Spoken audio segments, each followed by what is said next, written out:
Buenas noches, a las 8:45 le hacemos la promesa cada día de que vamos a tratar los temas más importantes de la jornada con los protagonistas de estos temas. Claudia Méndez Arriaza, Juan Luis Font, estamos listos hoy en esta noche de miércoles para conversar primero con el comisionado internacional contra la impunidad en Guatemala, don Iván Velázquez. Pero a continuación le damos la bienvenida a don Iván. A continuación de esta conversación habremos también de conversar con el ministro de Gobernación, quien ya se encuentra en nuestros estudios para sostener la segunda charla de esta jornada. Don Iván, gracias por acompañarnos en un día que para usted amaneció muy temprano. Amaneció desde ayer. ¿No durmieron? Casi no. Y hubo realmente muchos equipos en la CICIG que pasaron más de 24 horas dedicados en lo que se tiene que hacer además para asegurar los resultados en el momento en que se hacen los operativos de vigilancia, de poder llegar realmente a los objetivos, asegurar que no vaya a haber dificultades en el momento de los allanamientos. De manera que fue un trabajo realmente continuo, fatigante para un gran equipo que con el Ministerio Público, con la Fiscalía Especial contra la Impunidad, estuvo por lo menos las 15 horas antes de las 6 de la mañana, dedicados a todos los detalles de estos operativos. Pero hablamos apenas de lo que sucedió hoy, 15 horas de trabajo. Byron Lima Oliva ha sido acusado de dirigir una estructura dentro de presidios. Junto con él, 6 personas son capturadas. Él no fue capturado porque se encuentra recluido ya, pero 6 personas más son capturadas. Se encuentra una pendiente de captura. Esta investigación empezó hace más de un año, en febrero de 2013, cuando él es sorprendido, capturado en la calle, que regresaba de una cita médica. ¿Cómo fue ese año de investigaciones? ¿Qué implicó? Podría decirse que esa fue, en todo caso, génesis de la investigación, pero no es una continuación de la investigación de la evasión de febrero del 2013. Lo que ocurre es que alrededor de lo que se venía verificando a partir de esos hechos de la evasión, se encontraron datos que se empezó en la actividad de investigación, efectivamente, más de un año, la necesidad de escuchas telefónicas, de verificación acerca de las actividades que desarrollaba el señor Lima, cuando entra en contacto con sus intermediarios para llegar hasta el director del sistema penitenciario, todo lo que es una labor muy paciente de configuración de toda la investigación, la posibilidad de entretejer cada uno de los datos para llegar a la verificación de la manera como finalmente se ha presentado.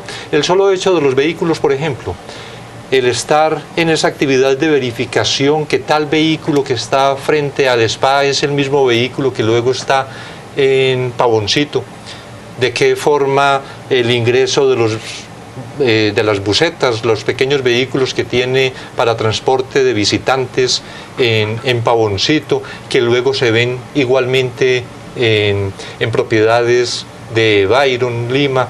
Es decir, todo eso es una actividad muy de filigrana, digámoslo así, para llegar a construir un caso verdaderamente sólido como finalmente resultó. ¿Cuántas personas participaron en establecer esta investigación?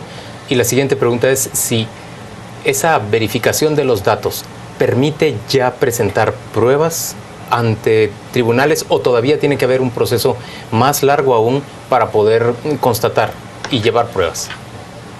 De manera permanente, constante, entre 5 y 8 funcionarios estuvieron dedicados a esta investigación.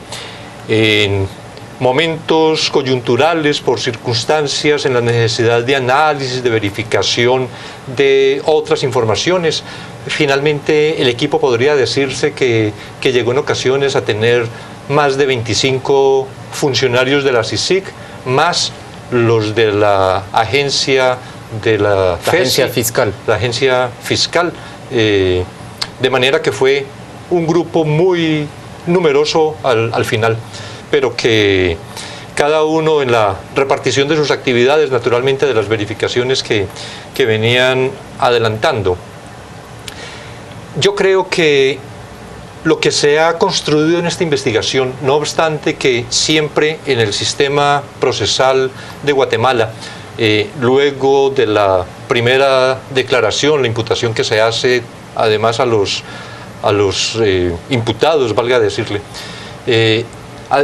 luego hay un periodo de investigación que el juez señala 2, 3 meses, hasta 3 meses. Para hacer acopio de la prueba. Para hacer acopio. Realmente nosotros tenemos en este momento unos documentos, una prueba que consideramos realmente sólida. En las diligencias que se adelantaron el día de hoy, los allanamientos, los registros en diversas viviendas y establecimientos, se logró también encontrar mucho material importante para la investigación que a partir de mañana será objeto de evaluación.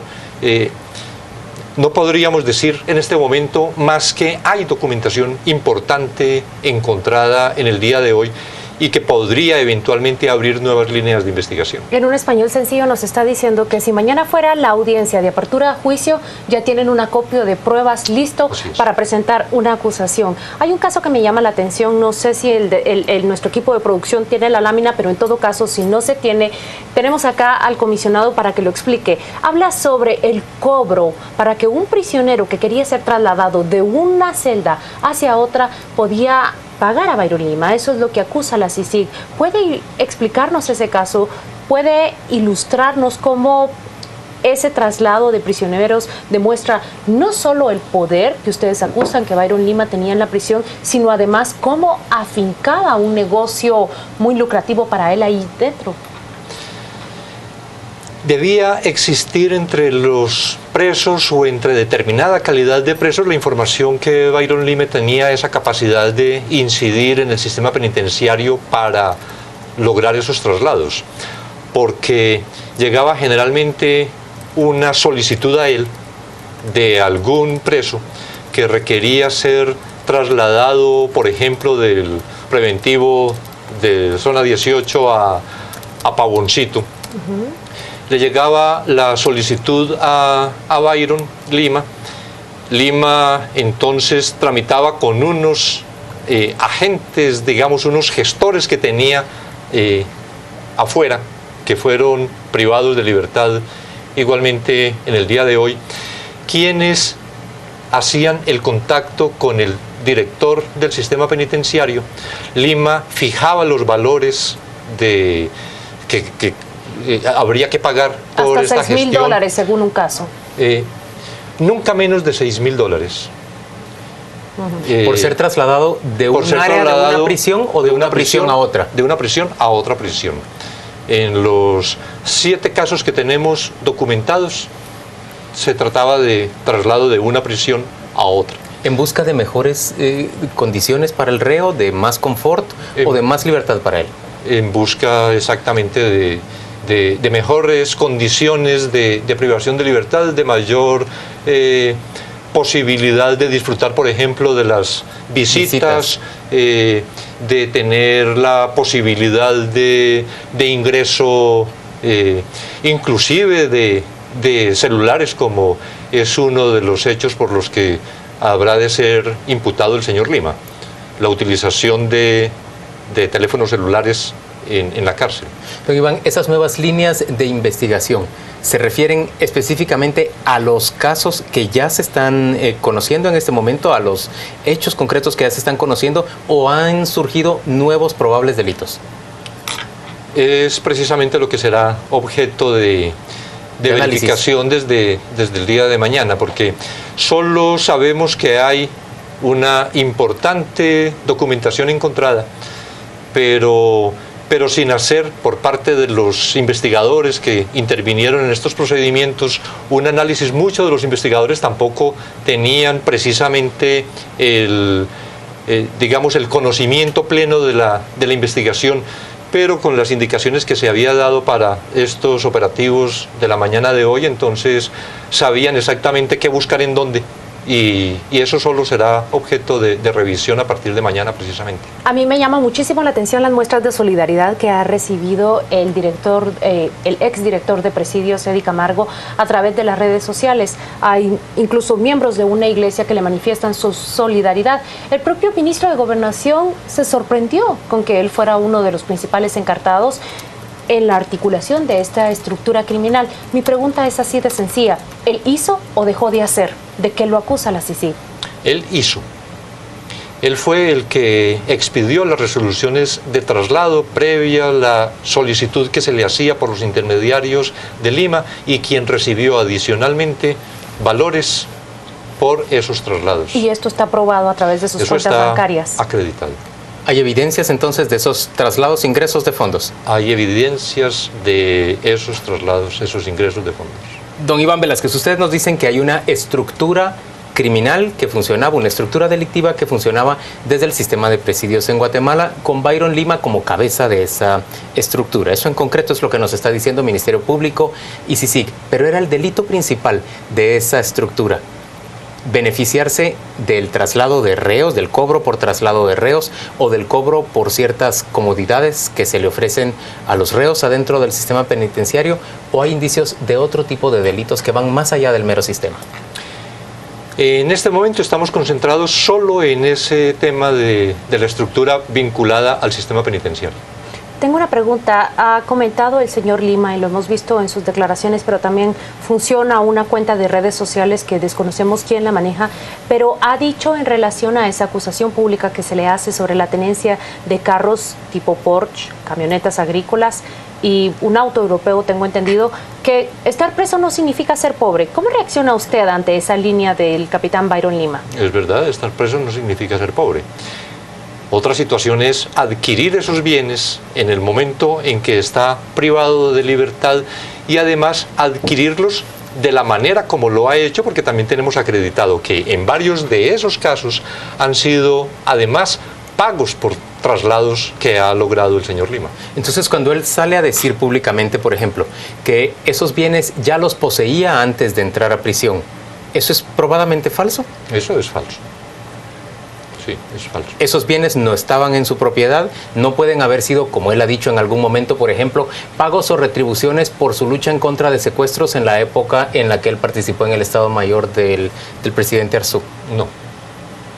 Bueno, tener un carro como el que muestra las fotografías, que es un Porsche, debieron ser más de 6 prisioneros por $6,000 para que él pudiera agenciarse de un vehículo de ese tipo. 2 Porsche y un Jaguar. ¿Pero cuánto dinero implica más eso? Otros más una Range Rover, más un carro, más 2 carros blindados, más... La duda que me provoca, ¿está construido únicamente a fuerza de traslados y negocios dentro de la prisión? En lo que tenemos establecido, sí. ¿Alcanza ese ámbito de negocios, de traslado de reos, para construir suficiente capital para comprarse estos bienes? Una casa en la playa, un spa, otras propiedades, otros terrenos. Hablaban también de un terreno en una lotificación, en un condominio Porsche muy caro. Pero uno podría decir, por ejemplo, que si el director de prisiones recibe $6,000 por un traslado, el jefe de toda la organización debe recibir bastante muchas veces más esa cantidad. Yo creo que no se le debe llamar un negocio, sino prácticamente una industria. Es una estructura delictiva en términos generales, pero muchas de las declaraciones que está haciendo el señor Lima en este momento están cargadas, por supuesto, de un tono acre y de graves recriminaciones hacia el propio presidente de la República, hacia el ministro de Gobernación. Hay muchas de esas recriminaciones que, como por ejemplo la tenencia de esas propiedades antes de ser preso, pues pueden ser fácilmente desestimables. Pero ¿son desestimables todas las declaraciones o son objeto de una línea de investigación también, por ejemplo, los señalamientos que él hace en contra de otros funcionarios? Hablo del presidente, hablo del ministro de Gobernación. Yo no podría hablar precisamente sobre hipótesis, sobre supuestos.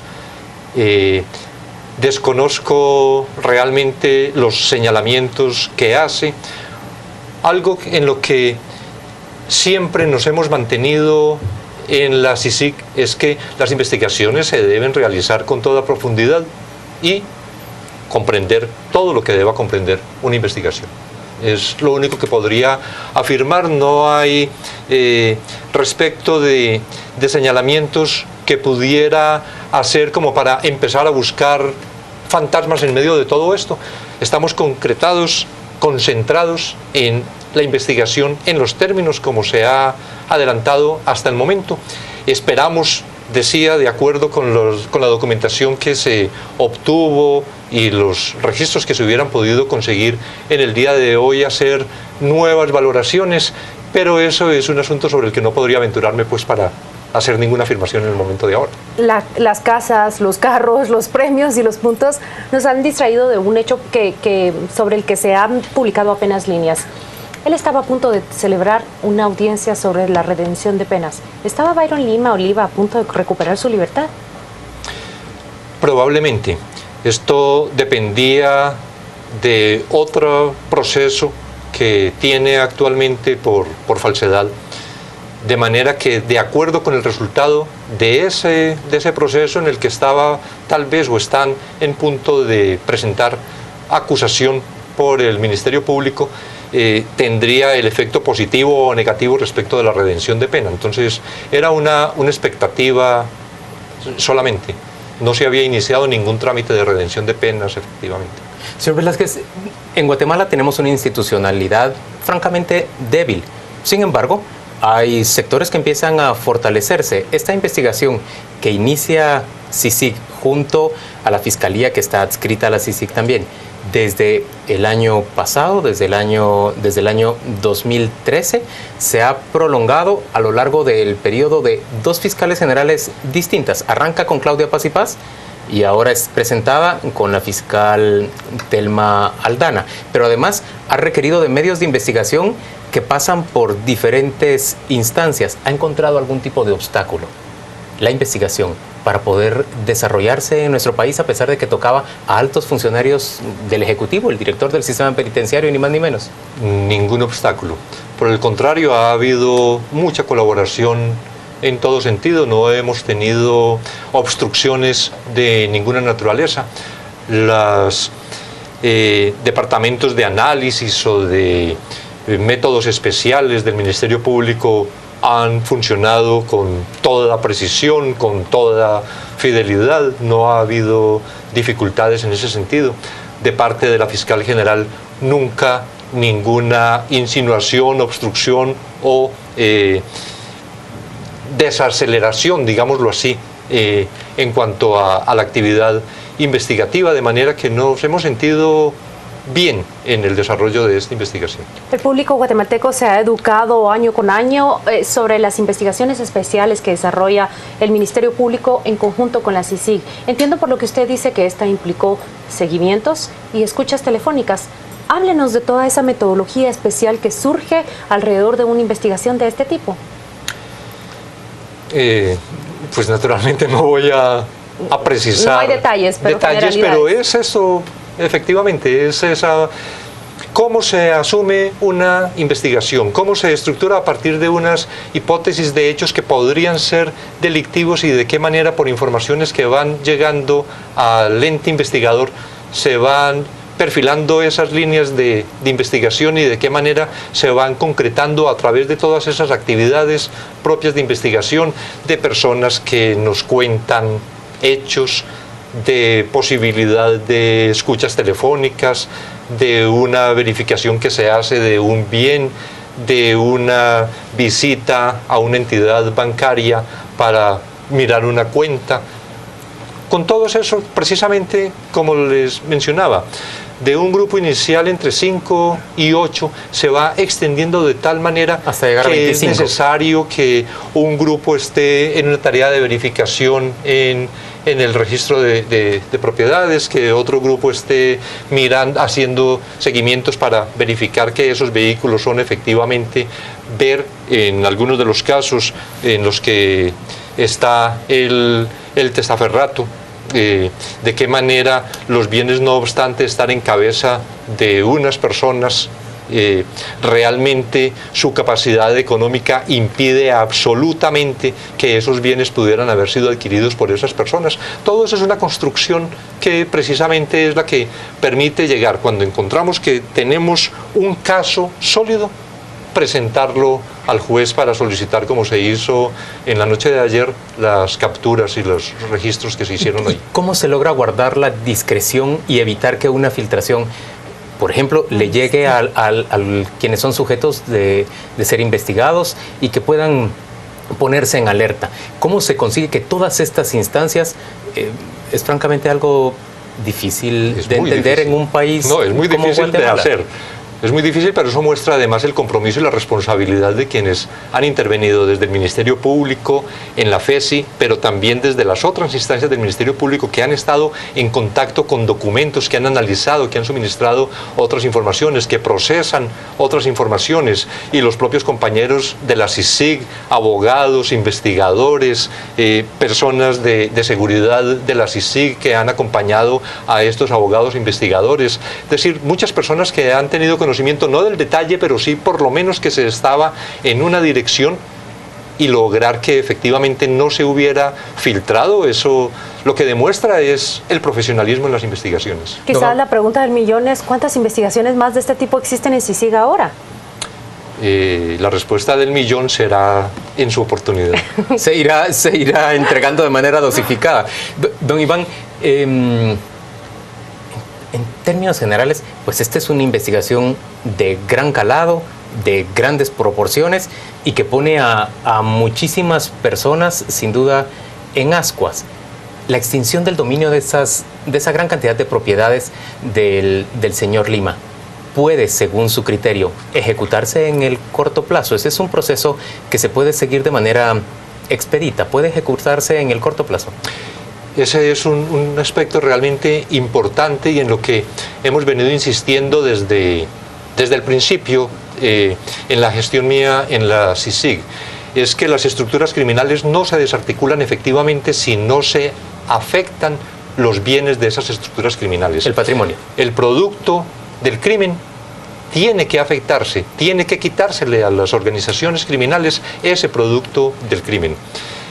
Precisamente por eso hemos afirmado, y lo vamos a hacer, no hubo por todas las situaciones del día de hoy la oportunidad, como lo había anunciado al final de la mañana, pero que vamos a presentar al juez de extinción de dominio la solicitud para que se inicie el trámite de extinción respecto de todos estos bienes. Tenemos documentada debidamente la propiedad de los que están a su nombre, pero también la propiedad de los que están a nombre de terceros, pero que son efectivamente del señor Lima. ¿Cuántas propiedades son, para que la audiencia tome una idea?